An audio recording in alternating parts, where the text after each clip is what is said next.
ಕೊಲೆ ಆರೋಪಿ ದರ್ಶನ್ ಜಾಮೀನು ಅರ್ಜಿ ಭವಿಷ್ಯ ಕ್ಲೈಮ್ಯಾಕ್ಸ್ ಹಂತದಲ್ಲಿದೆ. ನಾಳೆ ಹೈಕೋರ್ಟ್ನಲ್ಲಿ ಬೇಲ್ ಅರ್ಜಿ ವಿಚಾರಣೆ ನಡೆಯಲಿದ್ದು ದಾಸನಿಗೆ ಢವಢವ ಶುರುವಾಗಿದೆ. ಕ್ಲೈಮ್ಯಾಕ್ಸ್ ಹಂತದಲ್ಲಿ ಕೊಲೆ ಆರೋಪಿ ದರ್ಶನ್ ಬೇಲ್ ಭವಿಷ್ಯ. ನಾಳೆ ಹೈಕೋರ್ಟ್ನಲ್ಲಿ ಬೇಲ್ ಅರ್ಜಿ ವಿಚಾರಣೆ ನಿರ್ಣಾಯಕ ದಿನ. ಶಸ್ತ್ರಚಿಕಿತ್ಸೆ ಅಗತ್ಯವಿದೆ. ಸರ್ಜರಿ ಮಾಡಿಸಿಕೊಳ್ಳದಿದ್ರೆ ಸ್ಟ್ರೋಕ್ ಹೊಡೆಯೋ ಸಾಧ್ಯತೆ ಇದೆ.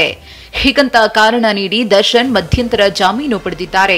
ಬೇಲ್ ಸಿಕ್ಕುವ 5 ವಾರಗಳೇ ಕಳೆದರೂ ಈವರೆಗೂ ಶಸ್ತ್ರಚಿಕಿತ್ಸೆ ಮಾಡಿಸಿಕೊಂಡಿಲ್ಲ.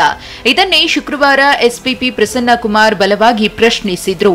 ವಾದ ಪ್ರತಿವಾದ ಆಲಿಸಿದ ಕೋರ್ಟ್ ಜಾಮೀನು ಅರ್ಜಿಯ ವಿಚಾರಣೆಯನ್ನ ನಾಳೆಗೆ ಮುಂದೂಡಿತ್ತು.